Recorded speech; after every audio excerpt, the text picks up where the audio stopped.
I did ask you guys what is the best entry-level luxury watch between the $1,000 and $2,000 mark. You did answer, so today we're going to talk about this in this video.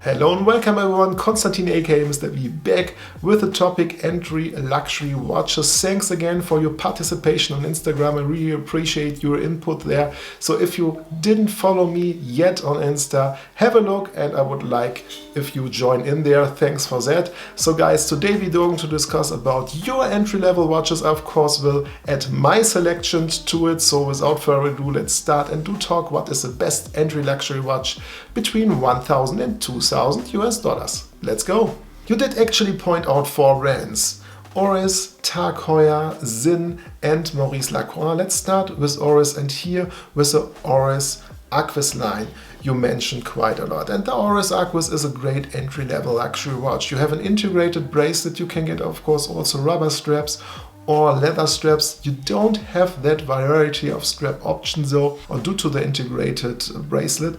Anyways, I think it's sort of a Auris thing and I do think it does suit this watch very well. The bracelet does have screws instead of pins, which I really appreciate. Ceramic bezel, Celita movement, a couple of limited editions, very beautiful made limited editions.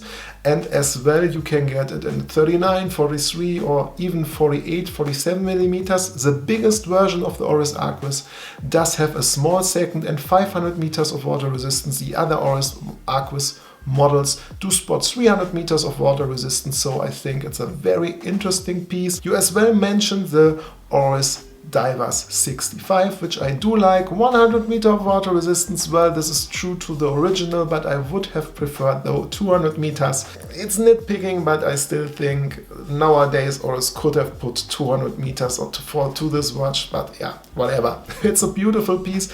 There you got interesting options: steel, stainless steel or stainless steel mixed with bronze, so you can get a bronze bezel, or really a two-tone case and a two-tone bracelet where you have steel and bronze, and as well on the bracelet steel and bronze, which does look very nice and is for everyone an option who don't like or prefer to have not a full bronze case, because depending how the patina develops, it could look a little bit shabby. Third watch from Auris I would like to point out and to add to this recommendation is the Auris Big Crown Pointer Date. You've got an interesting complication. You can get this in steel and bronze, and in full bronze, of course, with a steel case back. So you have a really beautiful watch with a great history, a different complication like other watches do have, and interesting material options. Works well on a steel bracelet, on a leather bracelet. So I think a great addition for an entry-level watch from Auris. Tag Heuer you did point out actually quite a lot. Here in particular the Aquaracer, and I have to agree, the Aquaracer is an interesting piece. Well, some of you do complain about that there is a plastic ring which keeps the movement in place. On the other hand, you can argue that this makes the watch a bit more shock resistant. I myself wouldn't mind that at all. Another complaint about the Aquaracer is that they just use a Celita movement, and when I take into consideration that the bracelet and the case themselves are made very well and you get a lot of options, then it's not a big deal from my point of view. And the Celita movement is actually not worse than an ETA movement. I made a comparison about this on my channel. Anyways, you can get the Aquaracer with a steel bezel, with a ceramic inlay or regular steel bezel. You do have really nice dial textures, dial color options, 41, 43 millimeter of diameter. The bracelet as well is nice. Well, they use pins instead of screws. I would prefer screws, but yeah, another point I can live with, which is not too bad.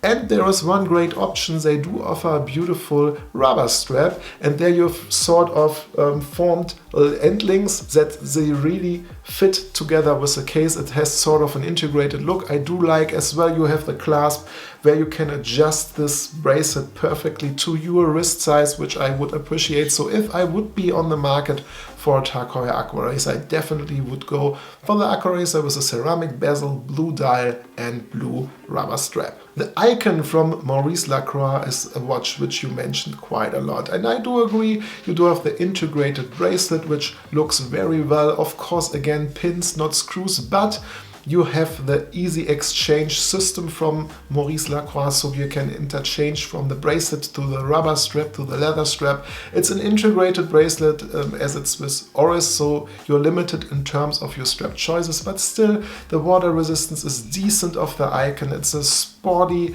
and as well dressy watch. Of course, the design clues are orientated on the royal oak a little bit. Yeah, there is a calypso and you find these design clues as well on the icon, but still I think there is it wasn't a mistake from Maurice Lacroix that there are some similarities, or you can find some similarities to the royal oak. Anyways, I think a great entry-level watch which offers quite a lot. Let's talk about Sinn a little bit, shall we? On the one hand, you've got here the Sinn 104, which is one of your favorite guys, and I do agree. Plenty of dial colors, plenty of strap options. You do have the steel bracelet, leather straps, rubber straps. It's a very versatile piece with a decent water resistance as well, and Sinn is a serious brand to consider, made in Germany. Another watch you pointed out, and I do agree with you, is the Sinn 103, is a chronograph. It's from my point of view also a great alternative for the Omega Speedmaster. You do have a Hazellite crystal, I think a Vougeot 7750 or a Zelita SW 500 movement inside.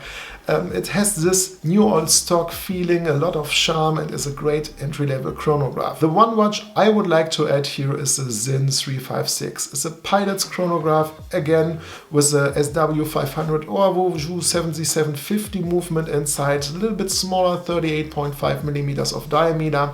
Hazellite crystal, again with a lot of vintage charm, and on a leather bracelet it really looks beautiful from my point of view. Corazon de Ma, here the Melanon Cetus, is a watch brand from my good friend Markus Finger, the Uhrenratgeber, and they do make watches in Germany. You do have a steel case with ceramic inlays on the flanks, which does look really good. Of course, ceramic bezel, cabochon pearls inside of the movement to keep it dry, of course.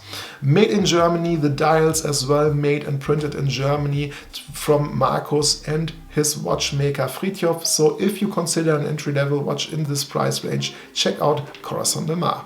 Fortis, here in particular the B42 was mentioned from you guys, and I have to agree, Fortis do build really truly pilot watches.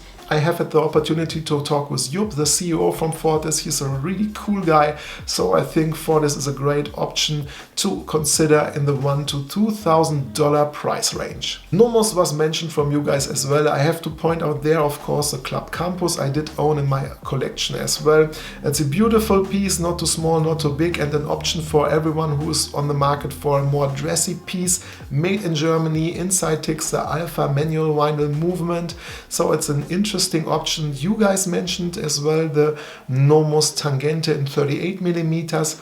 I do have sort of a beef with the lux of this watch, but this is personal taste, personal preference. It's as well a great option, Bauhaus inspired piece, and with Nomos you can't go wrong, guys. It's a cool piece and a cool dressy watch to consider.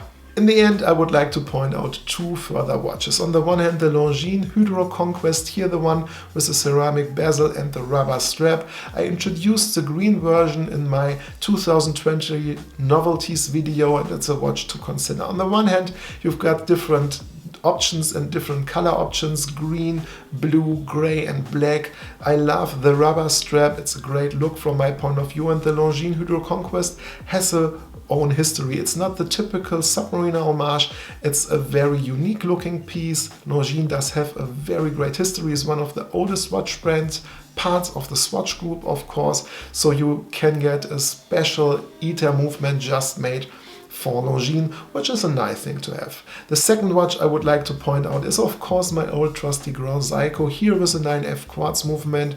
I think the list price is about $2,100, but you can pick it up below the $2,000 mark from my point of view with a little bit of negotiation. So take this into consideration. You do have the Grand Seiko Zarazzo polishing on the case and on the hands. It's just a beautiful crisp white or black dial, so you can't go wrong with it. Alright guys, this concludes today's video about entry-level luxury watches. I'm eager to learn about your opinion about the watches which were mentioned here. Thanks again for sharing your preferred watches in this price range, and I would like to hear your suggestions, so which watches I didn't point out here and are really worthy to take into the consideration as well. Leave a comment in the comment section below. Guys, I wish all of you now a very happy weekend, a good start into the new week. Look forward to see you in the next one. Say goodbye and auf Wiedersehen. Euer Konstantin. Ciao.